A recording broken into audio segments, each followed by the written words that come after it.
말씀 보겠습니다. 에베소서 4장입니다. 에베소서 4장 1절부터 6절 말씀입니다. 에베소서 4장 1절에서 6절 말씀입니다. 제 성경으로는 신약성경 313페이지에 있습니다.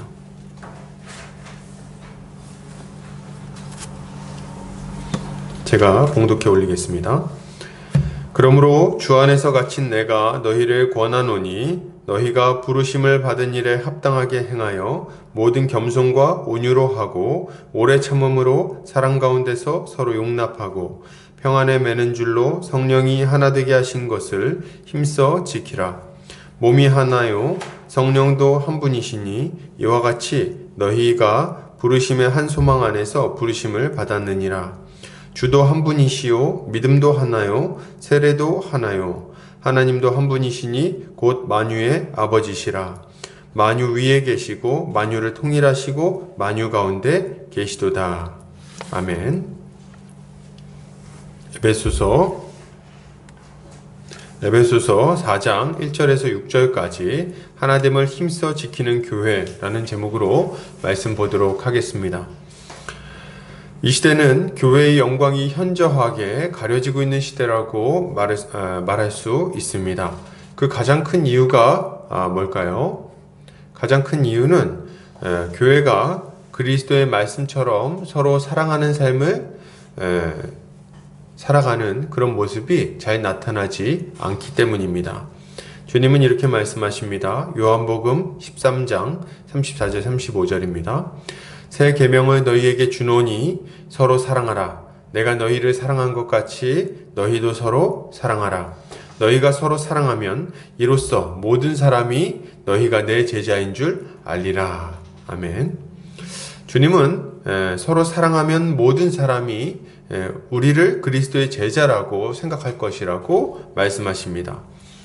초대교회의 모습을 살펴보면 실제로 그랬던 것을 우리가 알 수 있습니다. 초대교회 성도들은 서로 모이기를 힘썼고 모여서 말씀을 듣기를 힘썼어요. 그리고 서로 교제했고요. 서로 떡을 뗐고 그리고 기도에 힘쓰는 그런 모습이 나타났습니다. 그렇게 함으로 그들은 서로 뜨겁게 사랑하면서 함께 살아갔다는 거예요. 아주 뜨겁게 서로 사랑했다. 그리고 이런 교회의 모습을 통해서 주변에 있는 믿지 않는 사람들은 하나님께 영광을 돌리며 교회에 돌아오는 모습들이 많이 나타났던 거죠. 저는 지금 이 시대에 이런 모습이 회복되어야 된다고 생각합니다. 왜 전도가 안 되냐고요? 교회가 너무 이런 모습을 나타내지 못하기 때문입니다. 왜 이렇게 교회가 힘이 없냐고요? 교회가 서로 사랑하며 하나 되지 못했기 때문이에요. 그러니까 우리 주님의 말씀처럼 서로 사랑하며 서로 아끼며 함께 살아가는 모습이 나타나야만 그래야만 우리가 교회로서 합당한 사명도 감당하고 복도 누리고 할 수 있는 거죠. 우리는 온 교회가 진실로 서로 뜨겁게 사랑함으로 그리스도의 제자라는 것을 우리가 그리스도의 제자라는 것을 드러내야 되겠습니다. 서로 모이기를 힘써야 되겠어요, 여러분. 모이기를 힘써야 되겠다. 요새는 뭐 그런 말 나오더라고요. 뭉치면 죽고 흩어지면 산다. 뭐 이런 얘기들 막 하는데 옛날하고는 좀 다르죠. 그래서 이 코로나 시대에 아픔이 있는 것 같아요. 그러나 그럼에도 불구하고 어떤 방법을 사용하든지 간에 모이기를 힘써야 되겠습니다. 말씀을 듣고 교제를 나눠야 됩니다. 떡을 떼고 기도를 해야 돼요. 그렇게 함으로 서로 더욱 확고하게 하나가 되어야 됩니다. 하나가 돼야 돼요. 한 몸 한 가족으로 함께 살아가야 된다는 거죠. 이렇게 할 때 우리가 가지고 있는 진리는 눈에 보이는 실체가 되어서 밝히 드러나게 될 것입니다. 자, 그렇다면 교회를 이렇게 세워나가기 위해서 해야 될 일은 무엇일까요? 오늘 본문을 통해서 그걸 좀 살펴볼 텐데요. 한마디로 하자면 하나됨을 힘써 지켜야 되겠습니다, 여러분. 하나됨을 힘써 지켜야 되겠다. 교회가 이렇게 복된 공동체로 서로 사랑하며 예수 그리스도의 그 거룩하심을 드러내는 예수 그리스도의 제자임을 드러내는 교회로 세워지기 위해서는 하나됨을 아주 힘써 지켜야 되겠어요. 이게 우리가 해야 되는 일입니다. 하나됨을 힘써 지켜야 된다. 오늘 본문에 보면 처음 시작을 그러므로라는 말로 시작하고 있습니다. 그러므로 앞에서 뭔가 얘기한 걸 기초로 해서 오늘 본문이 주어졌다는 것을 알 수 있죠. 그러므로 뭘 지금 얘기하고 있는 겁니까? 1장부터 3장까지 이야기를 기초로 오늘 본문을 명령하고 있다고 지금 이야기하는 겁니다. 1장, 2장에서 사도 바울은 하나님이 우리에게 베푸신 은혜가 얼마나 큰지를 아주 강력하게 설교했어요. 그리고 그 은혜로 말미암아 우리가 얼마나 놀라운 존재로 변화되었는지 이걸 설명합니다. 사도 바울은 허물과 죄로 죽었던 우리가 예수 그리스도의 십자가 죽으심으로 말미암아 죄사함을 받았고 하나님의 자녀가 되었고 그리고 예수 그리스도 안에서 한 새 사람으로 재창조되어서 함께 살아가는 교회가 되었다고 가르칩니다. 이게 하나님이 베푸신 은혜라는 거예요.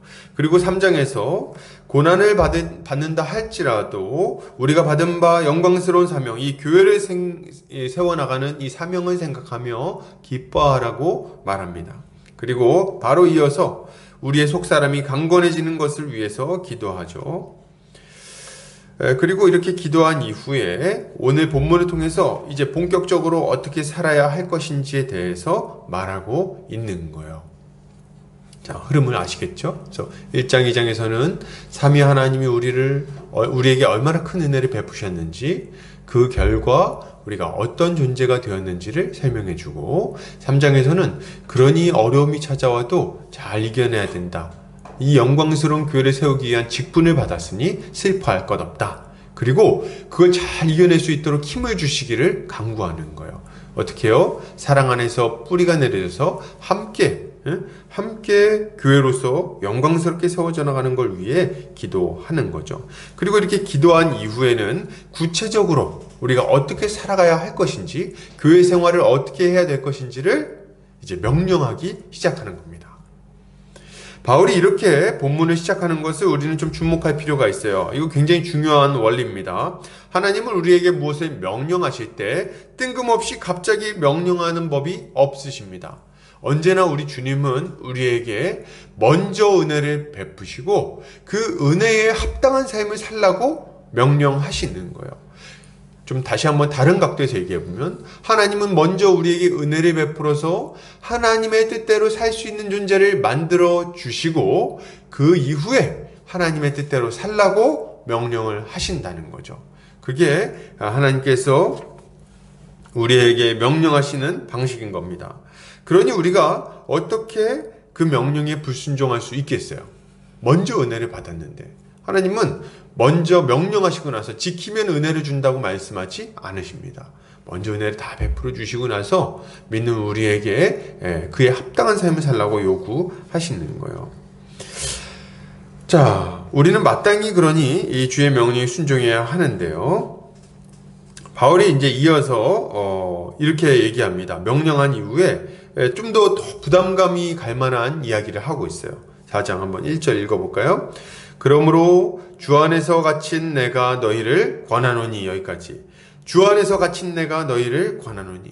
사도 바울이 이제 명령을 하는데 처음 시작을 이렇게 하는 거예요. 그러므로. 그러니까 앞에 얘기를 쫙 은혜를 설명하고 나서 그러니까 이제 내 말 잘 들어라 얘기하는 거죠. 근데 그냥 잘 들어라 이렇게 얘기해도 들어야 될 판인데 뭐라고 얘기합니까? 주 안에서 갇힌 내가 너희를 권하노니 이렇게 얘기하고 있어요. 딱 들을 때 벌써 어떤 느낌이 듭니까? 뭐 어떤 느낌이 들겠어요? 부담스럽죠. 그렇죠? 주 안에서 갇힌 내가 너희를 위해서 권한다 이렇게 얘기하는 거예요. 사도 바울은 지금 왜 감옥에 갇혀 있습니까? 예, 열심히 주를 위해서 사명을 감당하다가 복음을 증거하다가 이방인을 하나님의 백성이 되게 하는 유대인과 이방인을 하나 되게 하는 이 영광스러운 사명을 감당하다가 감옥에 갇히기까지 한 거예요.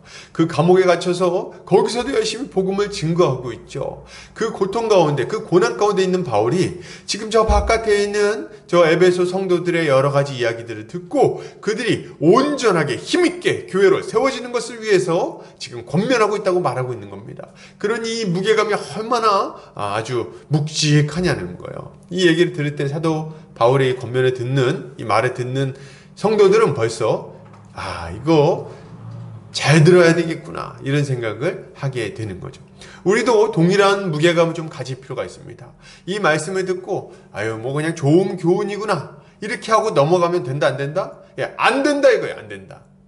우리는 오늘 본문을 들을 때 하나님께서 우리에게 거룩한 부담감을 가지고 이 말씀에 순종하기를 바라신다는 것을 좀 알고 본문을 들어야 되겠습니다. 마땅히 무거운 영적 책임감을 가져야 된다는 거예요. 그러면 본격적으로 이렇게 무거운 권위를 가지고 명령하는 것은 도대체 뭘까요? 사도 바울이 아주 이렇게 무겁게 주 안에서 갇힌 내가 너희에게 권하노니 이렇게 하고 명령하는 게 뭡니까? 바로 하나됨을 힘써 지키는 거예요. 하나됨을 힘써 지키는 것. 하나됨을 힘써 지켜라. 왜요? 하나 되어 살아갈 때 비로소 교회가 온전한 모습을 가지고 하나님 나라의 복을 누리며 힘있게 사명을 감당할 수 있기 때문에 그렇습니다. 그래서 지금 이렇게 아주 무겁게 이야기를 하고 있는 거예요. 다시 한번 말씀드리지만 여러분, 이거 지켜도 되고 안 지켜도 되는 얘기가 아닙니다. 여러 가지 중에 지켜야 될 한 가지가 아니에요. 교회가 본질적으로 지켜야 되고 교회가 교회답기 위해서는 반드시 필요한 게 뭐냐? 이 명령이에요. 그게 뭡니까? 하나됨을 힘써 지켜야 된다. 교회의 하나됨을 힘써 지켜야 된다. 여러분 이것을 꼭 기억하시기를 바랍니다. 자, 그렇다면 사도 바울은 구체적으로 어떤 이야기를 좀 하면서 시작을 할까요? 자, 보세요. 1절 너희가 부르심을 받은 일에 합당하게 행하여 이렇게 얘기를 하고 있어요. 그래서 쭉 이렇게 아주 무겁게 부담감을 준 이후에 뭐라고 명령하냐? 너희가 부르심을 받은 일에 합당하게 행해라 이렇게 권면하고 있습니다. 이 말은 그들이 어떤 존재가 되었는지 어떤 존재로 부름받았는지를 생각하면서 그에 합당하게 살라고 명령하고 있는 거예요. 왜요? 왜 이걸 처음 얘기하는 걸까요? 여러분, 우리가 어떤 존재인지에 대해서 아는 것은 우리가 어떻게 살아가야 할지를 아는 데 있어서 필수적인 것입니다. 우리가 어떤 존재인지를 알아야 어떻게 살아야 할 것인지도 알 수가 있어요. 어떤 존재인지 알아야지. 다른 말로 하면 우리가 어떤 존재인지 모르면 어떻게 살아야 할지를 모른다는 말이기도 한 것입니다. 그러면 성도는 어떤 존재로 부름을 받았습니까? 모든 성도는 여러분 하나된 존재, 집합적 존재, 교회적 존재로 부름받았어요. 그러니까 교회로 부름받았어요. 2장에 나오는 것처럼 모든 성도는 어떤 존재가 됐습니까? 예수 그리스도 안에서 분열되어 있던 자들이 예수 그리스도의 하나 되게 하심으로 말미암아 그분 안에서 완전히 녹아지고 그로 말미암아 새로운 한 새 사람이 되었어요. 여러분, 우리의 정체성 뭡니까? 한 새 사람, 하나 된 존재, 도무지 찢을 수 없는 존재, 분리될 수 없는 존재, 하나님 나라의 백성이자 하나님의 권속, 성령 안에서 함께 지어져가는 성령의 전이 된 것입니다. 그래서 우리는 완전히 하나가 된 거예요. 존재가 하나가 돼버린 거예요. 다시 한번 말씀드리지만 앞으로 그런 존재가 될 것이 아니라 이미 그런 존재가 된 겁니다. 여러분, 이거 믿으십니까? 예, 우리는 그런 존재가 됐어요. 그러니 이러한 우리의 존재를 생각해 볼 때 모든 성도는 하나 되어 살아가는 것이 마땅하고 하나 되기를 힘쓰는 것이 아주 마땅한 거예요. 여러분, 바울은 이러한 우리의 하나됨에 대해서 대충 얘기하고 넘어갈 생각이 전혀 없어요. 그래서 4절에서부터 6절까지 이 얘기를 다시 한번 강력하게 변증합니다. 한번 볼게요. 4절 제가 한번 읽겠습니다. 몸이 하나요 성령도 한 분이시니 이와 같이 너희가 부르심의 한 소망 안에서 부르심을 받았느니라.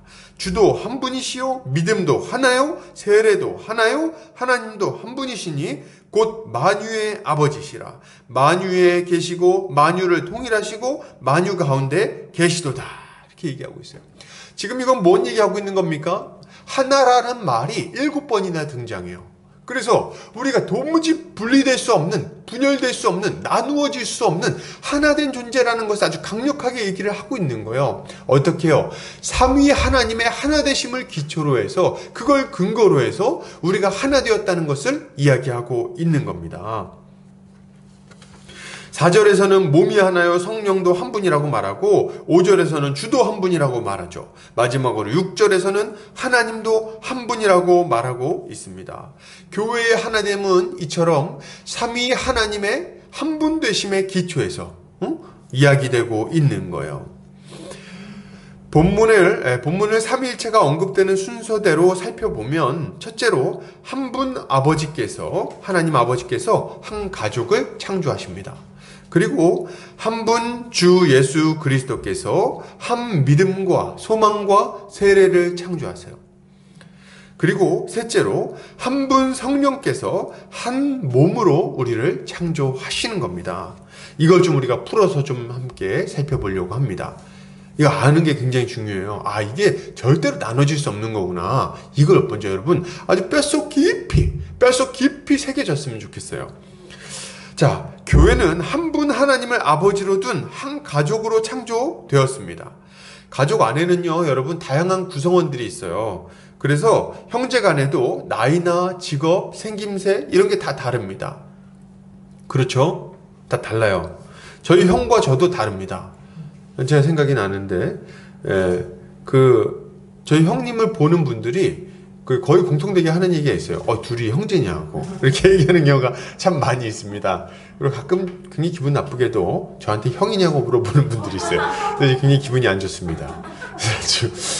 근데 이제 딱 봤을 때 다르다는 거예요. 형님은 좀 키가 크시거든요. 키가 크고, 저는 좀 작고, 그리고 저는 좀 약간 살집이 있고, 형님은 그렇게 뚱뚱하지 않습니다. 좀 이렇게 좀 말랐고, 체형이 달라요. 그래서 생김새도 좀 약간 길쭉길쭉하고, 저는 좀 약간 동글동글하고, 이렇게 차이가 많이 나는 거죠. 그런데 자세히 뜯어보면 좀 닮은 구석이 있어요. 그러나, 그럼에도 불구하고 굉장히 차이가 난다는 거죠. 왜 이렇게 차이가 납니까? 뭐 각자 개성이 있는 거예요. 가족임에도 불구하고. 그런데, 그럼에도 불구하고, 이렇게 차이가 나는데도 불구하고, 우리가 뭐라고 부릅니까? 가족이라고 부르고, 한 가족으로서 살아간다고 말하는 거예요. 형제간에도 이렇게 차이가 나요. 그렇다고 해서 서로 남보듯 하지 않는다는 겁니다. 하나 되어 함께 살아가요. 왜요? 한 부모 밑에서 태어났기 때문입니다. 마찬가지로 여러분, 교회 안에는 여러 다양한 사람들이 있을 수 있어요. 인종이 다를 수 있고요, 나이가 다를 수 있고요, 성별이 다를 수 있습니다. 그리고 교회 안에는 다양한 직업과 성격이 다 존재할 수 있어요. 그러나 그럼에도 불구하고 성경은 뭐라고 말합니까? 우리가 한 부모를 둔, 한 아버지를 둔 한 가족이라고 아주 강력하게 이야기를 하고 있는 거예요. 하나님은 만유의 아버지시다, 지금 본문에 등장하고 있는데요. 여기서 나오는 이 만유는 특별히 이 교회를 이야기하고 있는 겁니다. 하나님께서 새롭게 재창조한 만유를 말하는 거예요. 그러니 본질적으로 이 교회, 예수 그리스도 안에서 새롭게 재창조되어서 하나님의 권속이 된 이 교회의 아버지로서 하나님이 계시다고, 한 하나님이 계시다고 말하고 있는 거죠. 그러니 우리는요, 절대로 분열될 수 없어요. 왜? 아버지가 같으니까. 우리는 한 가족입니다. 그래서 한 아버지를 두고 그분께로부터 재창조되었기에 우린 절대로 분열될 수 없는 거예요. 그래서 우리가 서로를 뭐라고 부릅니까? 형제님, 자매님 이렇게 얘기하는 거예요. 저 맨 처음에 교회 나왔을 때는 이게 굉장히 좀 좀 이렇게 간지럽더라고요. 왔더니 그러는 거예요. 아우, 형제님 오셨어요 이렇게 얘기하는 거예요. 제가 어디 가서 형제 이런 얘기 들어봤겠습니까? 그래서 굉장히 참 독특한 표현이다 이런 생각을 했는데, 알고 보니 이게 굉장히 중요한 표현인 거예요. 어떤 표현입니까? 우리가 가족이 되었다는 것을, 한 아버지를 둔 형제 자매가 되었다는 것을 그런 어떤 호칭으로 표현하고 있는 거예요. 형제 자매. 그래서 어떤 분들은 교회에서 이제 형제님 이렇게 불렀더니, 난 지금 집사인데 왜 형제라고 부릅니까? 이렇게 얘기하면 이제 좀 어리석은 얘기다, 무식하다 이런 생각을 하는 거죠. 난 권사인데 왜 자매라고 부릅니까? 뭘 모르는 거예요. 그죠? 우린 다 한 아버지 밑에서 형제 자매라고 말할 수 있는 거죠. 그리고 뭐 좀 엄밀하게 따지면요, 실제로 우리가 피가 섞이기도 했습니다. 이걸 다 알고 계신가요? 실제로 우리가 아주 피가 진하게 섞여 있어요. 우리의 부모는 우리의 그 조상은 누굽니까? 우리 조상은 누구예요? 어떤 분들은 뭐 당군 할아버지를 생각하시는데, 당군이 아니에요. 우리의 조상은 누굽니까? 아담이에요. 그리고 아담의 후손 중에 특별히 노아의 후손입니다. 모든 사람은 다 노아의 후손이에요. 아담의 후손이고. 그러니 우리 실제로 피가 다 섞여 있는 겁니다. 피가 다 섞여 있어요. 그러니까 먼 친척이다 이렇게 생각해야 돼요. 저 아프리카에 사는 누군가도 무카야 뭐 이런 애들도 다 우리 그 형제인 거예요. 형제. 다 가깝다.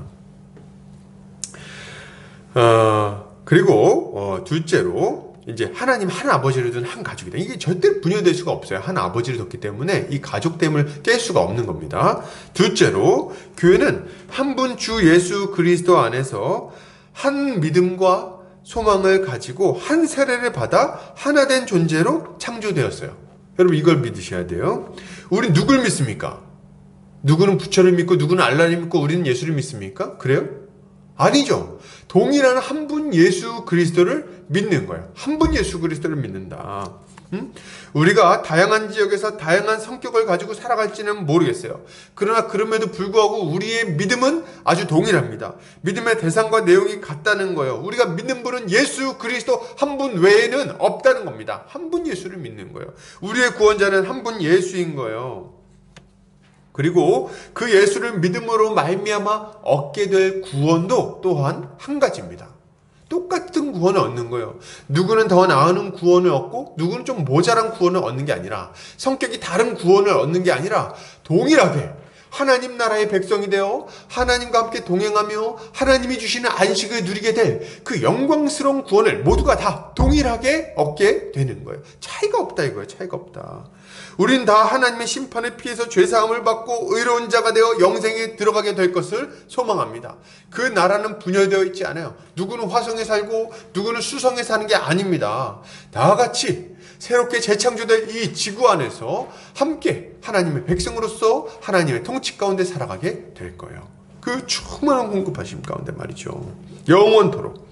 우리가 이걸 소망합니다. 그러니 이게 한 소망인 거예요.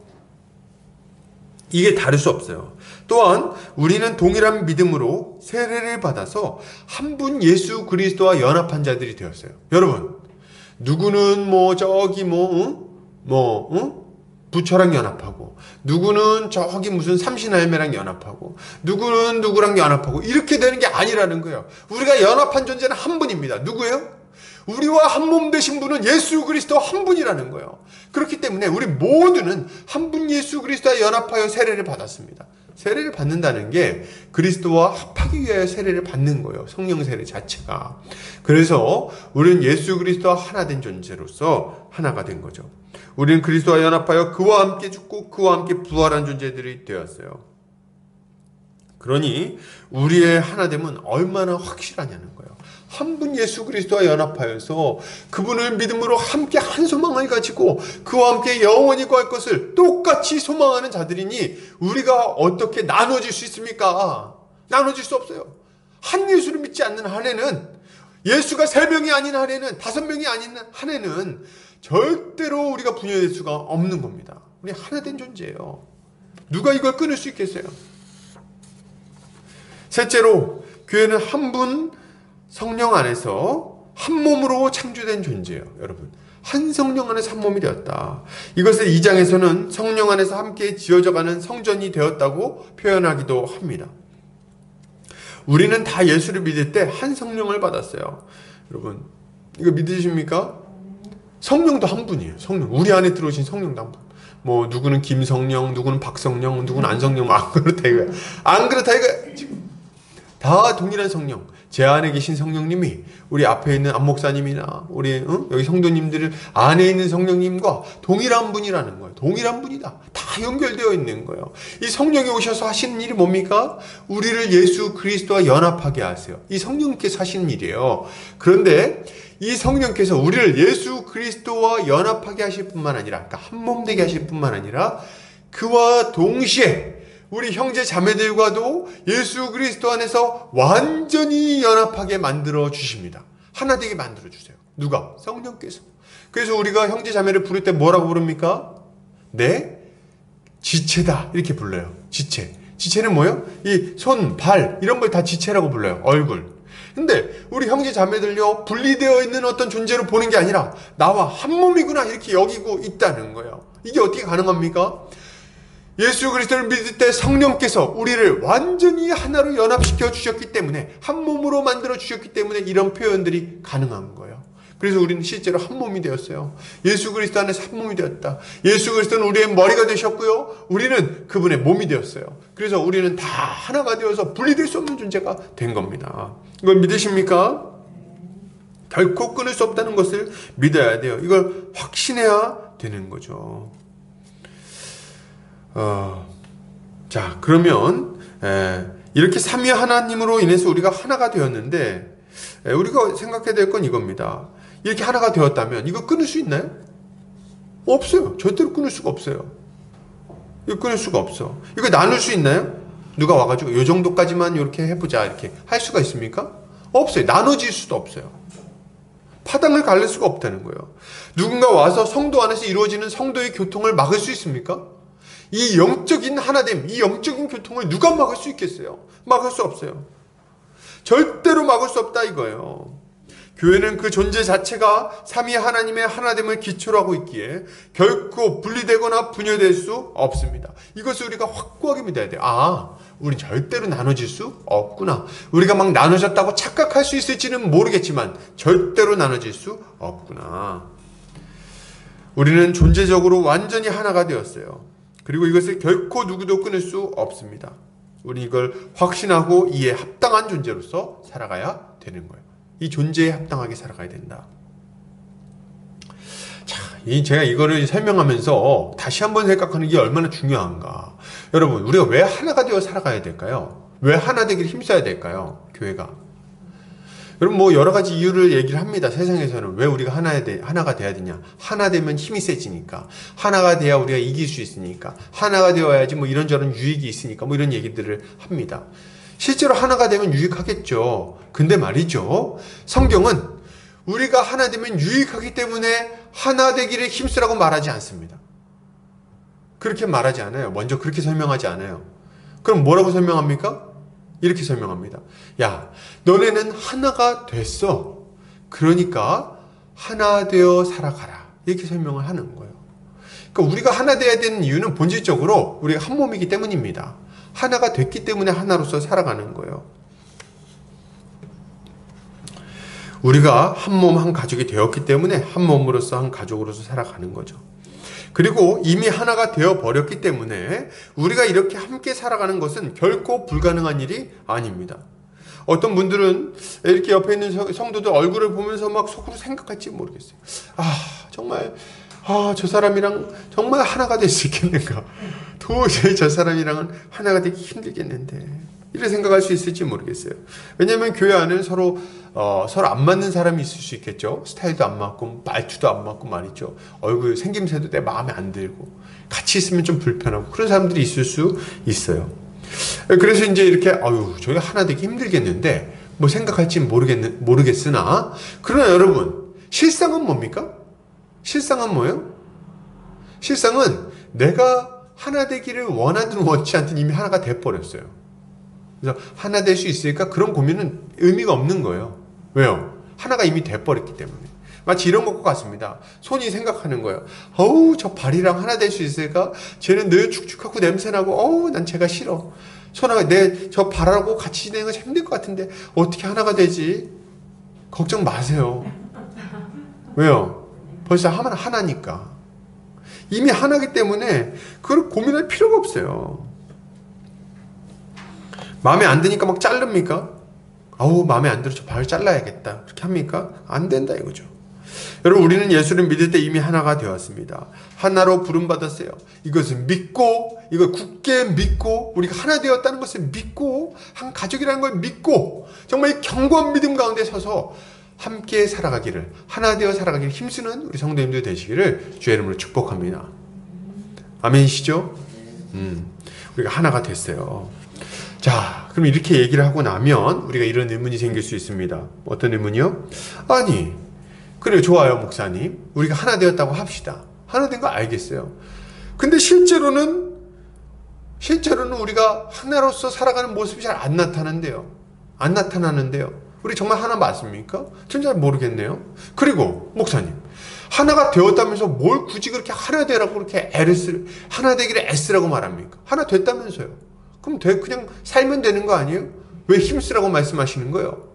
뭐 이런 질문이 우리에게 있을 수 있는 거죠.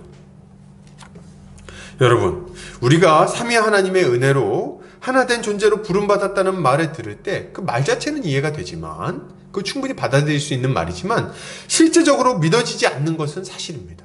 잘 안 믿어져요. 현실적으로. 왜 그래요?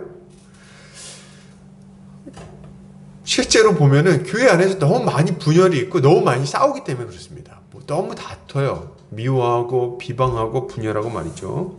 그래서 어떤 분들이 막 말해요. 목사님 말이 뭔지는 아는데 우리 교회는 근데 맨날 싸우던데요. 뭐 이렇게 얘기를 합니다.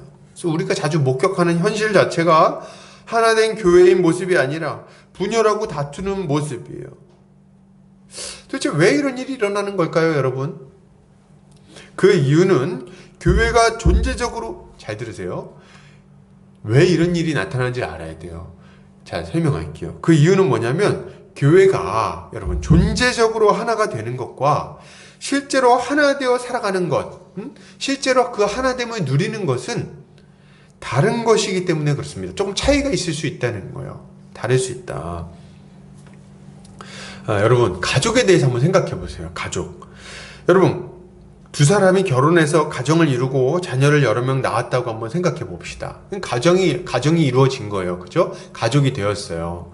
이 가족은요, 법적으로나 실제적으로 가족이 된 것이 너무 분명하고 이거 끊을 수가 없습니다. 그죠? 뭐 이혼 이런 거 얘기하지 말고 실제로 이 가족이 됐다는 거예요. 그렇게 안 한다면. 맞죠? 근데 그럼에도 불구하고 이 가족됨, 가정의 그 한 가정됨을 누리지 못할 수는 있습니다. 이 현저하게 못 누리고 거의 남처럼 살 수도 있다는 거예요. 그래서 생각해 보세요. 뭐 가족 구성원이 다 뿔뿔이 흩어져서 산다고 한번 생각해 보세요. 아버지는 미국에, 어머니는 브라질에, 뭐 아들은 저기 아프리카에, 그리고 딸내미는 저기 어디 유럽에, 이게 다 흩어져 있어. 1년에 한 번 연락하기도 힘들어. 그러면 이 가족 구성원이 가족인 건 맞지만 그 피가 이어진 가족인 걸 이거 끊을 수 있습니까? 그건 안 돼요. 피는 이어져 있는 거예요. 가족이야. 법적으로도 이게 가족이야. 근데 그럼에도 불구하고 이 가족이 그 가족됨을 누릴 수 있습니까? 가족됨을 누리지 못할 수는 있다는 거예요. 못 누린다는 거예요. 이런 상태에서는. 이것은 존재와 삶이 분리되어 있는 상태라고 말할 수 있는 거예요. 존재와 삶이 분리되어 있는 상태. 물론 이러한 삶은 매우 비정상적인 삶이라고 할 수 있습니다. 만약 우리 주변에 누군가가 뭐 친구라든지 친척이라든지 실제로 이렇게 살아가려고 한다 그러면 여러분 뭐라 그러겠어요? 그 정상이라고 말하겠습니까? 야, 너네가 좀 굉장히 화목하구나 이렇게 얘기하겠습니까? 안 그러죠. 그리고 누군가 그런 결정을 하려고 한다면 그 내버려 둘까요? 아니, 그렇게 살면 안 된다고 아마 뜯어 말릴 겁니다. 왜요? 그게 정상이 아니기 때문에 그래요. 그렇게 살면 가족됨을 누리지 못하기 때문에 그렇습니다. 왜냐하면 이런 가족의 삶에는 위로도 없고 공감도 없고 기쁨이나 즐거움도 없고 그리고 함께 추억을 만들어가는 것도 없기 때문에 그래요. 이들에게 가족은 실제적으로 어떠한 의탈이나 안식처가 되어주지 못하는 거예요. 가족임에도 불구하고. 실제로 우리 주변에 이런 가족들이 있습니다. 여러분 기러기 아빠라고 들어보셨어요? 기러기 아빠? 기러기 아빠가 굉장히 사회적으로 큰 문제가 되었던 적이 있죠. 지금도 문제인 걸로 알고 있는데 이게 많이 이슈가 됐던 때가 있어요. 그래서 보면은 말이죠. 뭐 이런 식입니다. 아빠가 한국에서 돈을 벌고 직장이 있으니까 엄마랑 자식들이 유학을 가는 거예요. 엄마랑 자식들이 미국으로. 그래가지고 거기서 이제 엄마랑 자식들이 이제 뭐 거기서 미국에서 유학하면서 뭐 영어 잘하고 공부 잘하고 해서 뭐 좋은 직장 보낸다 그러는데 이건 정말 이런 행태는요, 정말 말 그대로 반인륜적이고 반성경적인 모습이라고 저는 강력하게 좀 말씀드리고 싶습니다. 우리 중에 기러기 아빠들이 있다면 당장 그만두세요. 당장. 애가 뭐 성공하게 하는데 그게 어떻게 우리 인생의 목적이 될 수가 있습니까? 응? 그래서 영어 좀 잘하고 좋은 직장 가면 그럼 되는 겁니까? 그게 애 인생의 최고예요? 어떻게 그렇게 바보 같은 생각을 하고 말이죠. 결정을 하는 겁니까? 자녀 때문에 부부가 갈라진다고 성경 어디에 그런 것들을 말하고 있습니까? 보세요. 지금 결과를 보세요. 다 이혼하고 말이죠. 다 바람나고 불륜 저지르고 자녀들은 거기 미국 가가지고 똑바로 자랍니까? 다 엉터리 되고 말이죠. 마약 중독자 되고 말이지. 뭔 바보 같은 짓인지 모르겠어요. 저는. 얼마나 어리석은지 말이죠. 아주 천박하게 짝이 없어요. 그런 어떤 모습들을 근데 많이 가지고 있는 거죠. 누군가는 이것을 자녀를 위한 가장의 숭고한 희생이라고 이렇게 여길지 모르겠습니다만, 그러나 이것은 아주 어리석기 짝이 없는 가정을 스스로 파괴하기로 결정하는, 자기 가정과 자기 자녀들의 인생을 파괴하기로 결정하는 어리석기 짝이 없는 결정이라고 저는 분명하게 말씀드리겠습니다. 얼마나 많은 가정들이 이런 비정상적인 모습 때문에 파괴됩니까? 문제는 말이죠.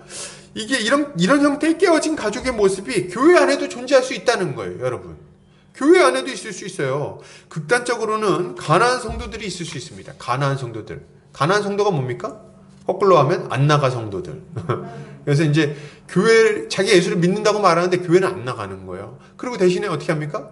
예배를 온라인으로 드려요. 큰 교회에서 이제 온라인 예배 드리면 온라인으로 예배 드리고, 헌금은 뭘로 합니까? 헌금은 온라인으로. 그래서 이제 온라인 헌금하고 말이죠. 지금 이렇게 하는 것과 다른 겁니다. 여러분 똑같은 거라고 생각하시면 안 돼요. 뭐가 없어요? 성도의 교제를 하지 않습니다. 형제 자매들과 함께 살아갈 생각이 없어요. 그들과 부대끼며 살아가는 것을 귀찮고 쓸모없는 일이라고 여깁니다. 그렇게 살아가면서 도리어 자기가 상처받고 힘들다는 거예요. 그래서 안 나가겠다는 거예요. 얼굴 안 보겠다는 거예요. 서로 티격태격하면서 다투기도 하고 화해하기도 하고 함께 용서하기도 하고 용납하기도 하고 함께 살아가는 것을 하기 싫다고 결정하는 겁니다. 누군가 내 인생에 간섭하는 게 싫다는 거예요. 여러분, 이게 깨어진 가정의 모습과 도대체 뭐가 다릅니까? 기러기 아빠의 모습과 뭐가 달라요? 온라인 헌금하면 성도가 된 겁니까? 전혀 그렇지 않아요, 여러분. 전혀 그렇지 않아요. 전혀 성도의 모습을 갖추고 있다고 말할 수가 없습니다. 여러분, 그게 어떻게 정상적인 신앙생활이에요? 그렇게 하면서 자기 믿음이 지켜질 수 있다고 생각한다면 큰 착각이에요, 여러분. 절대로 온전한 믿음을 가질 수 없습니다. 지금 우리가 이렇게 온라인으로 막 어떻게든 교제를 나누려고 애쓰고 해도요, 이렇게 온라인으로 하는 거는요, 아주 현저하게 우리 신앙을 약화시킵니다. 그거 느끼지 않으세요? 믿음이 그냥 쭉쭉 떨어지는 게 목사 눈에도 보입니다. 목사도 약해져요, 목사도. 정신을 못 차려, 막. 어떻게든 간에 모으려고 애쓰는 거예요. 그래서 가난한 성도요? 가난한 성도? 그게 어떻게 신앙생활을 유지할 수가 있습니까? 그게 얼마나 이기적인 형태로 신앙이 자라가겠어요. 물론 이런 가난한 성도들의 모습만 교회의 하나됨을 깨는 모습이라고 말할 수는 없습니다. 여러분, 교회 안에도 일상적으로 이런 일들이 얼마나 많이 벌어지는지 몰라요. 더 많은 분열의 모습들이 실제로 교회 안에 있습니다. 서로 원망하고 비난하고 미워하고 말이죠. 원통함을 풀지 않고 원수 맺고, 응? 얼마나 많은 비방과 모함이 교회 안에서 있는지. 그래서 어떤 한편으로는 이 가난한 성도들이 이해되기도 해. 교회 나왔는데 말이죠. 교회 안에서 얼마나 다투고 말이지, 미워하고 그냥 원망하고 막 원수 맺고 이런 것들을 그냥 십몇 년간 경험하고 나서 이런 식이면 내가 교회 안 나가버리겠다, 이렇게 생각하고 안 나오는 경우들도 있는 걸 압니다. 그러니까 얼마나 이게 고통스러운 일입니까? 교회가 아주 엮이는 가정이랑 똑같은 거예요. 엮이는 가정이랑 똑같다. 교회가 조용할 날이 없어요. 이들은 늘 파당을 갈라서 싸워대고 막 안수집사파, 장로파, 목사파 막 갈라갖고 싸우고 말이죠. 싸우는 이유도 보면은 대단한 게 아니에요. 어떤 이유로 싸웁니까? 뭐 연말에 부서별로 교사를 어떻게 배정할 것인가, 우리를 교사를 더 줘야 되는데 저 뺏어갔어, 가만두지 않겠다. 그러니까 뭐 이런 정말 믿을 수 없는 어떤 이유들로 막 싸우는 거예요. 뭐 야유회를 갈 때 어디로 갈 거냐, 누가 목소리가 크냐, 식당 봉사를 할 때는 어떻게 할 거냐, 우리 설거지 지난번에 했는데 왜 또 시키냐, 뭐 이런 것들. 이걸로 싸웁니다. 이걸로 싸워요. 싸우는데 그냥 싸우는 정도, 그냥 한번 말다툼하는 정도가 아니고 원수를 맺습니다. 원수를 맺어가지고. 마음 한번 상하면 난리가 납니다. 왜 그런 분들 교회 안에 꼭 있잖아요. 어떤 분들이요? 권사님들인데 서로 말 안 한 지 10년 된 권사님들, 이런 분들 있단 말이에요. 있단 말이에요. 왜 이렇게 말을 안 해요? 교회 정문에서 마주쳤는데 인사를 안 하고 어떻게 합니까? 이렇게 반대 고개를 돌려버려요. 고개 돌리고 이렇게 합니다. 이렇게. 서로. 앞에서 목사님이 악수하면서 인사하잖아요. 익사하는데 딴 데 보고 있다 이렇게 가서 인사하고 한마디 말 안 해요. 수년 동안 말이죠. 그래서 왜 그런 거예요? 왜? 이유가 뭐냐니까 10년 전에 이제 주방봉사하다 싸웠어. 메뉴를 뭘로 하냐 하다가 네가 잘났다 네 마음대로 해라 이렇게 하고 나서 이제 이게 막 심화돼 갖고 말이죠. 나중에 마음이 상하니까 다 마음에 안 드는 거야. 계속 그거 티격태격 하다가 이제 원수가 된 거예요. 그 가족들끼리도 원수예요. 보면 교회는 보통 가족이 다니니까 어떻게 그럴 수가 있냔 말이에요. 그래갖고 새로운 전도사님이 그걸 보고선 담임 목사님한테 말을 합니다. 가가지고 목사님 김 권사님이랑 박 권사님이 싸우시던데요. 말을 안 하시던데 알고 계셨어요? 목사님이 이렇게 얘기하시는 거예요. 그래 두 분 원래 그래 이렇게. 뭘 원래 뭐가 원래 그랬습니까? 뭐가 원래 그래요? 응? 지금 둘이 말을 안 하고 싸우고 막 원수처럼 살아가는 게 당연한 일이라는 말입니까 지금? 이런 경우가 교회 안에 참 많이 있어요. 참 답답하기 짝이 없습니다. 교회는 원래 그런 게 양념처럼 있다고 생각하는지 모르겠어요. 그러나 그러면 안 되는 거예요. 우린 이런 모습들을 당연하게 여기지 않아야 되겠어요, 여러분. 우린 두 가지 태도를 여러분 견지해야 되는데요. 첫째로 이러한 다툼이 있다 할지라도 교회가 하나라는 것을 여러분 기억해야 돼요. 우리의 존재는 결코 갈라질 수 없다는 것을 여러분 확신해야 됩니다. 이렇게 막 다투고 분열하고 막 지지고 볶고 막 할 때 아유 이딴 게 뭐 교회야 이렇게 얘기하면 안 된다는 거예요. 현실 교회에는 그런 모습이 나타납니다. 그러니까 교회됨을 부정하면 안 돼요. 그리고 둘째로 어떤 걸 생각해야 되냐면 이런 분열과 다툼의 문제를 가만 내버려 두면 안 된다. 반드시 해결해야 되겠다. 이 두 가지 태도를 가지고 있어야 됩니다. 먼저 교회의 부족한 모습을 보고 과도하게 실망하시는 분들이 있어요. 그래서 이런 부족한 교회는 교회가 아니고 막 가짜라고 말하고 비방을 하고 막 그럽니다. 교회를 비방해요. 근데 그렇게 하면 안 돼요. 그렇게 말하면 안 됩니다, 여러분. 이것은 마치 이 땅에 있는 교회가 하늘에 있는 승리한 교회처럼 아주 순전하고 흠도 없고 아무 죄도 없고 아주 깨끗한 그런 교회라고 생각하는 것과 똑같은 거예요. 근데 그게 어떻게 가능합니까? 이 땅에서는요 죄인들이 모입니다. 그죠? 그리고 계속해서 성화되어야 되는 자들이 모여 있는 거예요. 아직 부족한 자들이 모여 있어요. 그러니 이런 모습이 나타날 수 있는 거예요. 완전히 영화되지 않은 죄인들이 몰려 있다는 거예요. 좋아지고 있지만 그러나 여전히 부족해요. 그런데 이렇게 부족하다고 해서 그리스도가 세우신 교회를 부정할 수 있습니까? 그리스도의 하나 되게 하심을 부정할 수 있어요? 여러분 그럴 수 없다는 거예요. 그렇게 하면 안 된다는 거예요. 반면에 또 어떤 분들은 이런 문제를 너무 가볍게 여기고 쉽게 받아들이는 분들이 있어요. 이들은 주님이 이런 모습을 대수롭게 생각하지 않는 것처럼 여기는 것 같아요. 우리 주님 보면서도 에휴 땅에 있는 교회는 원래 분열하고 엉터리지 뭐. 우리 주님이 마치 그렇게 말씀하신 것처럼 그렇게 명령하기라도 한 것처럼 묵인하기라도 하신 것처럼 별것 아닌 것처럼 여겨버립니다. 그래서 서로가 다투고 말이죠. 분열하고 비방하고 막 딱 봐도 교회가 엉망진창인데 그걸 아무렇지도 않게 그냥 받아들이며 살아가는 자들이 있다는 거예요. 그러면 된다 안 된다? 안 된다 이거죠. 안 된다. 이렇게 분열되고 다투는 상태에서도 하나님 나라의 복을 충분히 누릴 수 있습니까? 없어요. 하나됨의 복을 누릴 수가 없다는 거예요. 신앙생활 잘할 수 없어요. 이렇게 분열되어 있는데도 불구하고 복음을 전할 수 있습니까? 없습니다. 누가 정착할 것이며 누가 여기서 전하는 복음을 진리라고 여기겠어요. 오기만 하면 싸우는데 당연히 안 되는 거예요. 가족이 뿔뿔이 흩어져서 다투는데 무슨 화목한 가정을 말할 수 있겠냐는 거죠. 교회가 무엇인지를 안다면 우리는 교회의 하나됨을 위해서 분투하지 않을 수 없는 겁니다.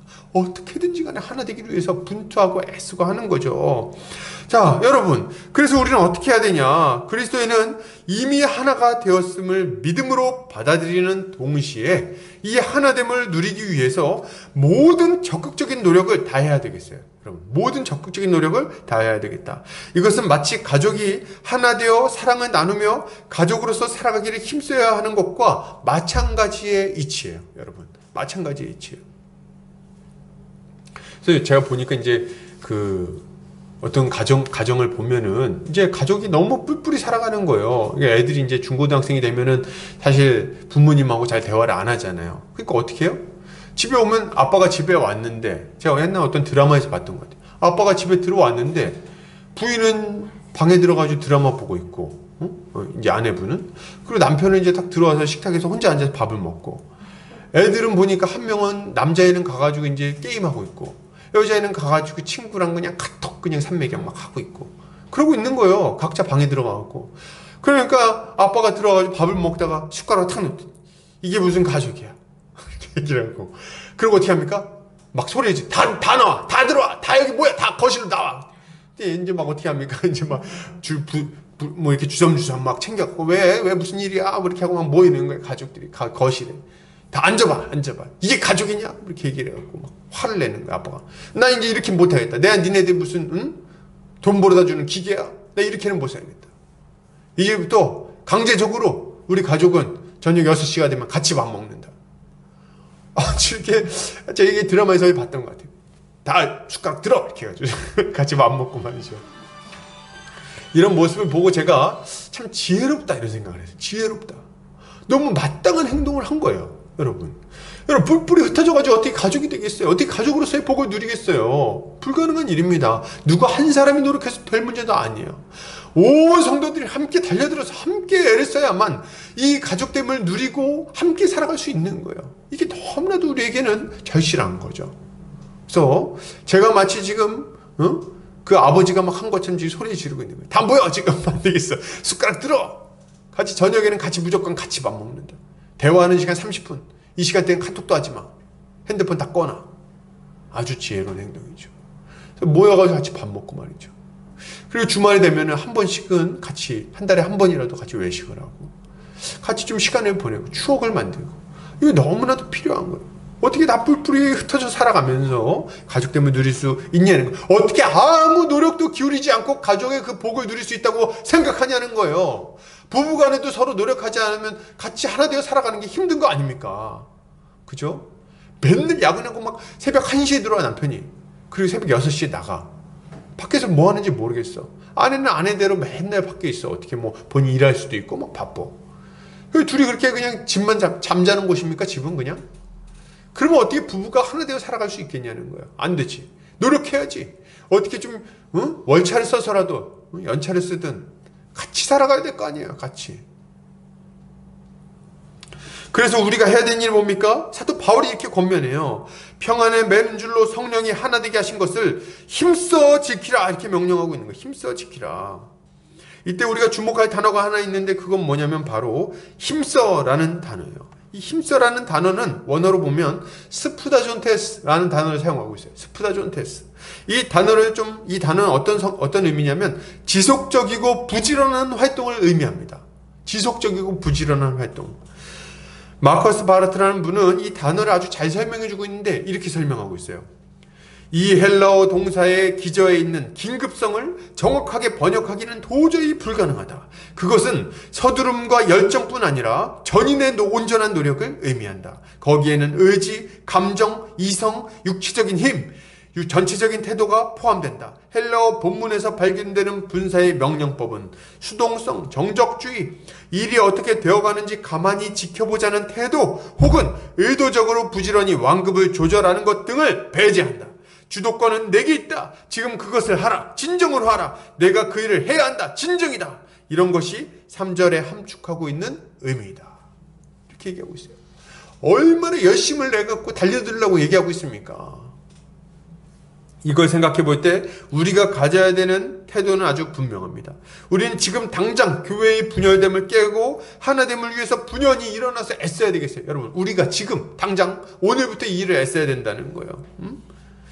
먼저 우리 보금자리 교회의 하나됨을 깨는 것이 무엇인지를 좀 잘 생각해 봐야 되겠습니다. 뭐가 우리 하나됨을 깹니까? 그리고 그 문제를 해결하기 위해서 아주 애써야 되겠어요. 우리 하나되지 못하게 만드는 게 뭡니까? 우리 서로 어색하게 만들어서 전화 한 통화 못하게 만드는 게 도대체 뭐냐는 거예요. 서로 연락합니까? 전화 한 통화씩 하나요? 주중에 한 번씩? 안 하잖아요 지금. 목사가 한 번씩 전화하지. 누가 전화합니까? 전화 안 하고 서로 그냥 대면 되면 주일에 보면 아우 반가워요 하고 주중에 한 번도 연락을 안 하고 이거 어떻게 하나된 모습이라고 말할 수 있습니까? 어저께 우리 백인희 성도님이 이사를 하셨어요. 전화 한 통 하셨나요? 소식 알고 좀 연락하셨습니까? 뭐 바빠서 이제 오늘 하려고 그랬다. 이해합니다. 그러나 이제 이거 우리가 알아야 될까요? 누가 이렇게 코로나 좀 이렇게 백신 주사에 맞았네? 걱정이 됩니까? 카톡하고 전화하셨나요? 이게 우리한테 필요한 자세인 거예요. 뭐가 우리를 이렇게 어색하게 만들고 멀리하게 하냐는 거예요. 성별, 나이, 난 너무 나이가 많아서 젊은 애들한테 연락하기 좀 뻘쭘한데 그럴 수도 있겠죠. 성격, 뭐가 우리를 하나 되지 못하게 만듭니까? 코로나? 코로나도 지금은 제일 큰 원인이 될 것 같고 어쨌든 우리가 아주 애써야 되는 거예요. 아마도 개인적으로 노력해야 될 영역이 있고 그리고 공동체적으로 노력해야 될 영역들이 좀 있는 것 같아요.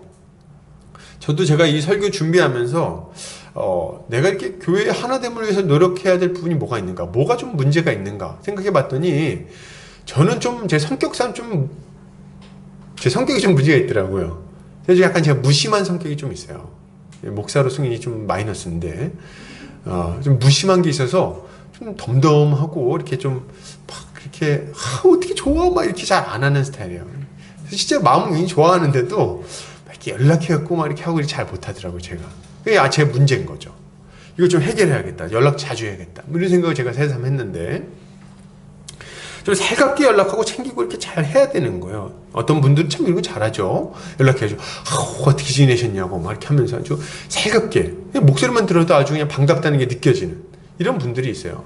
그래서 우리 가운데 좀 이런 게 좀 잘 돼야 되겠다 이런 생각을 합니다. 어찌하든지 간에 여러분 어찌하든지 간에 공동체적으로도 그렇고 한 몸 한 가족으로 지내기 위해서 우리는 부단히 지속적으로 노력하는 그런 모습을 가져야 되겠어요. 그래서 우리 가운데 서로 이렇게 서로 잘 챙기기도 하고 그리고 저는 좀 이렇게 나중에는 이게 좀 잘 됐으면 좋겠는데 집에 좀 초대하고 이런 거 있어요. 가정 초대. 그래서 같이 밥 먹고 이런 것들이 우리 하나됨을 아주 지키는 데 있어서 아주 주요한 무기들이 될 것이다 생각을 합니다. 자, 마지막으로 좀 넘어가 보겠습니다.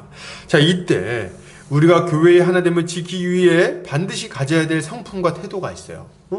이걸 우리가 좀 함께 살펴봤으면 좋겠습니다. 교회의 하나됨을 지키기 위해서 성경은 우리에게 4가지 성품이 반드시 필요하다고 얘기를 하는데요. 자, 우리 2절 같이 한번 읽겠습니다. 자, 시작. 모든 겸손과 온유로 하고 오래 참음으로 사랑 가운데서 서로 용납하고 이 4가지 성품이 우리가 하나 되기를 힘쓰는 데 있어서 아주 결정적인 무기가 되는 거예요. 아주 효과적인 무기. 그런 의미에서 이 4가지 성품을 갖추기 위해서 노력할 필요가 있는 거죠. 첫째로 뭐가 있습니까? 모든 겸손이 필요해요. 하나 되기 위해서는 모든 상황에서 겸손한 모습을 가져야 된다는 거죠. 이때 겸손은 타페이노프로시네라는 단어를 사용하는데요. 이것은 마음의 겸손을 뜻합니다. 그래서 다른 사람들의 값어치와 진가를 겸손하게 인정하는 것이라고 할 수 있는 거예요. 그래서 거만함이나 교만함의 반대말이에요. 이 마음은 그리스도와 안에 있었고 그분이 자신을 비워 종이 되셨던 것처럼 그 겸손한 마음을 의미합니다. 이것은 하나됨의 필수적인 거예요. 아주 필수적인 거. 우린 본능적으로 우리를 인정하고 존중해주는 사람들과 함께하고 싶어 합니다. 그러니까 겸손한 사람들 곁에 있고 싶어요. 그죠? 그리고 건방지고 교만하고 자기 잘난 맛에 사는 사람들하고는 같이 있기 싫습니다. 그래서 맨날 자기 자랑만 해. 나 이번에 이거 했잖아. 그만하시죠. 그래서 나 이번에 아주 그냥 나 이게 잘 됐는데 우리가 기뻐요. 기쁜데 너무 막 자기 자랑만 하고 누가 나 이거 이번에 잘했어 이렇게 얘기하면 난 그거보다 더 잘했는데 이렇게. 누가 그런 사람 옆에 있고 싶어 합니까? 그죠? 하나 될 수가 없어요. 그런 사람하고는. 하나 됐죠. 근데 이제 하나 되는 것을 지키기 힘들단 말이지. 자기 잘난 말, 제 자랑만 하고 말이죠. 아주 우리 자식들이 아주 잘났고 말이지. 우리는 집안이 잘났고 말이지. 알겠어요. 그거보다는 우리가 하나 되기를 힘써 누구 옆에 있고 싶어요? 너는 참 너무 애가 참 괜찮으며, 너는 참 따뜻하며, 너는 참 이런 게 아주 이쁘며, 너는 아주 멋있으며, 너 이렇게 할 때 아주 내가 기분이 좋으며, 아주 대단하다고 말해주고, 이렇게 할 때 옆에 있고 싶지 않아요? 저도 그래요. 누가 왔을 때 설교를 왜 그런 식으로 합니까? 이렇게 얘기하면 옆에 있기 싫어요. 그러면 싫어요. 같이 가고 싶지도 않아. 누구 옆에 있고 싶어 합니까?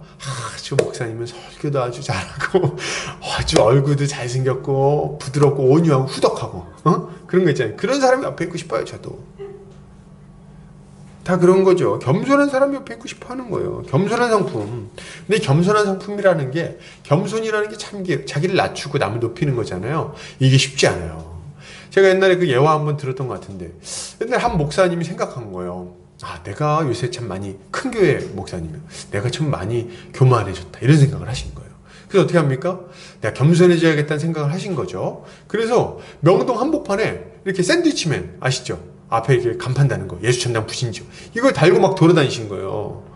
그 사람들이 막 욕하고 막 비난하고, 아유 저런 거 꼴보기 싫다 막 그러고 막 욕을 먹었어. 이제 막 그러니까 마음이 얼마나 낮아집니까? 대단한 분이에요. 그렇게 하고 나서 이제 탁 샌드위치맨 한참 하고 나서 이분이 탁 이제 벗으면서 생각하셨다는 거예요. 나보다 겸손한 사람은 없겠지? 그러니까 이 겸손이라는 게 얼마나 이게 우리 마음속에 찾아오기가 힘든 거냐는 거죠. 쉽지 않다. 그래서 우리에게 필요한 게 뭐냐면, 겸손하기 위해서 필요한 것은 예수 그리스도의 십자가를 바라보는 겁니다. 예수 그리스도의 십자가를 날마다 바라봐야 돼요. 하나님의 크심과 그의 놀라우신 은혜, 그분의 자기 비하, 이런 것들을 우리가 봐야 돼요. 이렇게 할 때 우리는 자연스럽게 겸손해질 수 있는 거죠. 그리고 예수 그리스도 안에서 거듭난 형제자매들, 형제자매들을 예수 그리스도 안에서 예수 그리스도의 시각으로 바라볼 때 비로소 그들의 가치를 인정해주고 또 그들을 존중해줄 수 있는 거죠. 이게 우리에게 필요한 모습인 거죠. 그리고 이런 모습이 공동체 안에 많아지면 자연스럽게 우리는 하나 되게 되는 겁니다. 둘째로, 온유해야 되겠어요. 온유해야 된다. 거칠어서는 안 돼요. 거칠어서는 안 돼요. 온유함은요, 강한 자, 힘을 통제할 줄 아는 사람의 온화함을 의미합니다. 그래서 이게 막 사람들은 온유하다는 말을 좀 이렇게 유약하다는 말하고 똑같은 걸로 이해할 때가 많아요. 그래서 온유하다 그러면 좀 저 사람 좀 사람이 티미하고 좀 별거 없구나, 뭐 이런 생각하는 경우가 많은데 그렇지 않아요. 온유함이란 힘이 없어서 약한 모습을 가지는 게 아니라 힘이 있지만 부드러워야 된다는 말을 하는 거예요. 너그러움과 여유를 가지고 다른 사람을 용납할 수 있는 강함을 말하는 거예요. 이게 온유함이에요. 누가 실수를 해도 좀 받아줄 수 있어야 된다는 거죠. 온유하게. 그래서 실제로 약한 사람들은 좀 강하지, 이렇게 뭐랄까 거친 경우가 많아요. 내면이 약한 사람들이 외적으로 거치다는 얘기를 하는 거죠, 제가 지금. 그래서 막 말도 세게 하고 막 이렇게 하고 이렇게 하는 분들, 세 보이고 이런 분들은 의외로 내면이 약합니다. 그래서 오히려 그런 분들이 약하다고 봐야 돼요. 세게 얘기한다고 해서 센 게 아니에요. 오히려 좀 여유 있게 허허 웃으면서 그래? 뭐 그럴 수도 있지 뭐 이렇게 하는 사람도 있잖아요. 이런 분들이 오히려 건강한 자존감을 가지고 아주 이게 강할 수 있어요. 강한 분들일 수 있어요. 이런 모습을 우리가 좀 가져야 되는 거죠. 그래야지 공동체가 세워집니다. 누가 뭐 실수만 하면은 날카롭게 반응하고 예민하게 반응하고 막 너 나한테 뭐라 그랬어? 딱 이렇게만 얘기하고 이러면 어떻게 하나 됩니까? 사람이 말실수도 하고 그런 건데 그렇지 않습니까? 너 지금 나 무시했지? 뭐 이렇게. 나 언제 무시했어? 내가 그냥 웃었을 뿐인데. 그런 의미에서 여러분 우리가 또 이 온유한 태도, 부드러운 태도를 항상 잘 가져야 되겠어요. 특별히 뭐 직설적인 말들 이런 거 좀 조심했으면 좋겠어요. 돌직구. 어떤 분들은 난 돌직구한다. 뭐 나는 원래 솔직하다 이렇게 얘기하는데 솔직한 게 아닙니다. 저는 온유하지 못한 거예요. 그거는. 온유하게 좀 얘기할 줄 알아요. 거짓말 하라는 게 아니에요. 누가 이렇게 봤을 때 뭐 청년이 왔는데 화장을 좀 이상하게 했어. 화장 이상하게 했으면 어떻게 합니까? 이렇게 뭐 그래도 뭐 그래 화장을 했구나 이렇게 잘 넘어가면 되잖아요. 그걸 꼭 보고서 막 너 화장이 좀 이상하다 뭐 이렇게 꼭 얘기를 할 필요가 있습니까? 그렇게 막 상처를 주면 돌직구로 말이죠. 직설적으로 얘기해야 꼭 속이 시원해요? 그렇지 않잖아요. 자, 머리를 했는데 좀 약간 이상해 보여. 머리 하셨네요. 이렇게 얘기하고 넘어가면 안 됩니까? 머리 어떻게 그렇게 했어? 이발소 갔다 왔나? 뭐 이렇게 얘기하면 안 되죠. 그렇죠. 그죠? 우리는 좀 이렇게 사람들 앞에서 면박 주고 이런 거 안 돼요. 막말하고 그렇게 하면 안 됩니다. 온유한 태도를 가져야 돼요. 셋째로 오래 참아야 됩니다. 오래 참아야 돼. 이 오래 참음이라는 게 이 교회에 하나 되면 굉장히 중요한데요. 왜 그러냐면 교회 안에 오면 여러분 보세요. 교회 안에 사람들이 다 멀쩡하고 괜찮습니까? 아니 교회 안에 이상한 사람들이 막 와요. 나도 이상하고 그죠? 교회 안에 참 부족하고 막 이상한 모습을 가지고 있는데요. 근데 이 이상함이 오래 가요. 이상함이 갑자기 안 바뀐다 이거예요. 그래서 오래 이상해. 뭐가 필요하냐면 이상한 걸 딱 참아주는데 오래 참아줘야 돼. 그래서 오래 참음이 없이는요 하나 되면 지킬 수가 없습니다. 불가능한 일이에요. 우리는 다 실수가 많은 사람들입니다. 그렇기 때문에 이 오래 참음이 필요해요. 짧게 참으면 어떻게 될까요? 짧게 참으면 마음속으로 생각하는 거예요. 나 한 번, 너 나한테 그렇게 얘기했지? 한 번, 두 번. 속으로 생각하죠. 두 번 참았어 지금. 세 번째. 야! 바로 나오는 세 번째 되면 내가 두 번 참았어. 넌 저번에도 그랬어. 이렇게 얘기하면서 이제 세 번째. 많이 참으면 뭐 베드로같이 많이 참는 사람은 7번이에요. 보통은 3번 안 참습니다. 그죠? 보통 몇 번째 얘기해요? 한 번 참아줘요. 한 번. 두 번째 보통 막 얘기합니다. 너 저번에도 그랬지. 내가 이거 두 번째야 너. 이렇게 얘기하면서 이제 성질을 내고 말이죠. 아주 너 그런 식으로 해봐 아주 막 이렇게 하고. 여러분 이거는요 오래 참지 못하는 모습이에요. 근데 한번 생각해 보세요 여러분. 사람 말투가 쉽게 바뀝니까? 근데 행동이 쉽게 바뀌어요? 어떤 사람의 어떤 행동이나 말은요 적게는 20년 많게는 뭐 3, 40년 그렇게 살아온 거예요. 그런 모습으로 굳어져 있습니다. 그게 우리가 예수 그리스도께서 우리의 삶을 우리를 바꿔주시는 건 맞으나 쉽게 바뀌어요 그게? 말투가 착 바뀝니까 막? 안 그래요. 그렇게 안 바뀝니다. 그 사람이 20, 30년 살아온 삶의 방식이 어떻게 하루아침에 예수 믿었다고 딱 바뀝니까? 그렇게 안 된다는 거예요. 그렇기 때문에 우리는 이런 것들 오래 참아줄 수 있어야 되는 거예요. 그래서 속으로 생각해야 돼. 변화되고 있다. 바뀌고 있다. 지금 나아지고 있다. 저 사람도 최선을 다하고 있다. 이렇게 생각을 해야 되는 거죠. 그래야지 우리가 그들을 용납할 수 있고 함께 살 수 있는 거예요. 오히려 그것을 위해서 막 기도해 줘야겠죠. 넷째로 사랑 가운데서 서로 용납해야 되겠습니다. 용납하라는 말은 상대방과 나의 연약함을 인정하라는 말이에요. 나와 조금 맞지 않는 부분이 있더라도 좀 품어주고 함께 가라는 거예요. 함께 가라는 거예요. 상대방을 인정해 줘야 됩니다.